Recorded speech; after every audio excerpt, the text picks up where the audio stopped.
યોગીરાજ અવધૂત શ્રી સંતરામ મહારાજની દિવ્ય અખંડ જ્યોતિના શુભાશીર્વાદ સૌ ભક્તજનોને પ્રાપ્ત થાય એવી શુભ ભાવનાઓ સાથે આજનો વિશેષ પર્વ ગુરુ પૂર્ણિમા આપણી ભારતીય સનાતન સંસ્કૃતિ જે ધર્મ આપણને શીખવે છે કે મનુષ્યનું કલ્યાણ આપણે કરવાનું છે અને આપણે સ્વયં આ મનુષ્ય જન્મને એવું સફળ કરીને જવાનું છે અને એટલા માટે આપણી સંસ્કૃતિમાં વિવિધ ઉત્સવો છે અને એ ઉત્સવનું એક અલગ મહાત્મ્ય છે.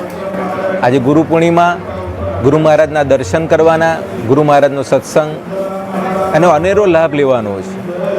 જેમ એક છોડ એના મૂળ સાથે જોડાયેલો હોય તો એ સુરક્ષિત છે, એક નદી એના બે કિનારા સાથે જોડાયેલી હોય તો સુરક્ષિત છે, એક ફૂલ કાંટોની વચ્ચે હોય તો એ સુરક્ષિત છે.